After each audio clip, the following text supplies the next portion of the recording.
High all guys, ভিডিওটা পর্যাপ্ত পরিমাণে শেয়ার করবেন।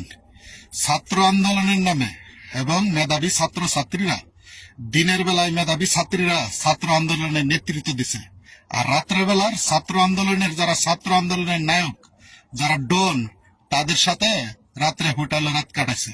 ঠিক আছে, এই হলো তাদের আন্দোলনের ধরন। পটুয়াখালীতে এক মেয়ে আছে ছাত্র আন্দোলনের নেতৃত্ব দেওয়ার জন্য, দিনের বেলা নেতৃত্ব দেয়, আর রাত্রের বেলা ছাত্র আন্দোলনকারীর প্রধানদের সাথে রাত্রে হোটেলে ঘুমা। বা কি চমৎকার! চলেন ভিডিওটা দেখি। আর এদের মতো কিছু নষ্টা কিছু মেয়ে, মা বোন তো কিছু বলতে হয় না, এদের মতো কিছু নষ্টা মেয়ের জন্য আজকে এই যে এইরকম বোন যারা বিদ্রোহী আছে, এরকম বোনগুলো সম্মাননীয় হচ্ছে। ঠিক আছে, এরা হচ্ছে এরকম। যখন আন্দোলন হয় তখন আমি আমার বাবাকে বলে আসছি যে আমিও যাই। আমার একটা বান্ধবী ছিল, এই যে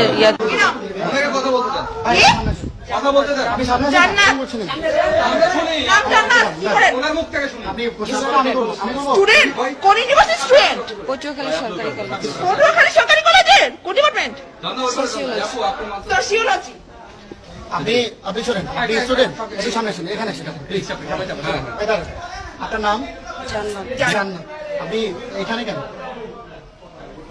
ভাইয়া, ও আমার ফ্রেন্ড হয়, আমি দেশের বাইরে চলে যাবো।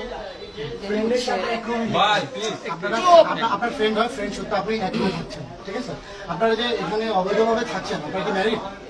তাহলে অবৈধভাবে কেন থাকছেন? আপনি স্টুডেন্ট পরিচয় দিয়েছিলেন না? কেন স্টুডেন্ট পরিচয় দিয়েছিলেন?